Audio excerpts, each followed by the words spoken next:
ഇതൊക്കെ വന്ന് കുനിഞ്ഞ് വണങ്ങി നിൽക്കുന്നത് നീ കണ്ടല്ലോ.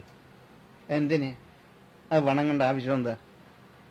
ഇതാണ് അച്ഛൻ അച്ഛൻ്റെ മുമ്പിൽ അവൻ കാണിച്ചത്. എന്താണ്? പൂജ ചെയ്ത് സങ്കല്പം ചെയ്യുമ്പോ തിരുഹൃദയത്തിൽ കാണുന്ന രൂപം ഇതാണപ്പ, വീണ് തൊഴുന്നു. പക്ഷേ നിങ്ങൾക്ക് ഒരു കുഞ്ഞിന് ഇത് കേട്ടിട്ട് മനസ്സിലായിട്ടുണ്ടോ ഇതുവരെ? ഞാൻ വിയർത്ത് വല്ലാതെ ഇരിക്കുകയാണ്. 4 വർഷം കൂടി പിടിച്ച് ഇയാളൊരു അജാന ബാബു.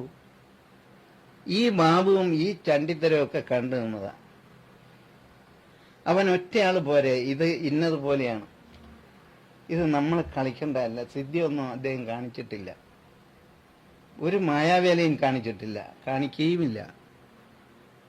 അവൻ പൂജാത്തട്ട ഇട്ടിട്ട് ഓടി വന്നവനല്ലേ. ഇതിനൊക്കെ കൂടുതൽ എന്താണ് അനുഭവം അവന് വേണ്ടത്?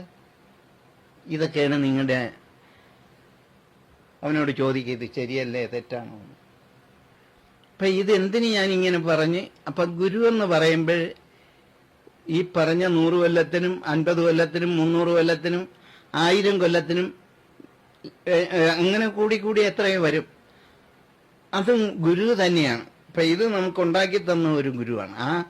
അങ്ങനെയുള്ള ഗുരുക്കന്മാരെ ഒരുമിച്ച് അവരുടെ ആത്മവിദ്യ എന്താണെന്ന് കണ്ടിട്ട് അവരെ ആത്മാദർശനത്തിൽ നിന്ന് ഒരു പടി കയറ്റിയിട്ടേ മുന്നോട്ട് പോകാൻ കഴിയുന്നു. അപ്പൊ അവർക്ക് എന്ത് അവസ്ഥയുണ്ടോ ആ അവസ്ഥ പൂർണ്ണമായിട്ട് കാണണം.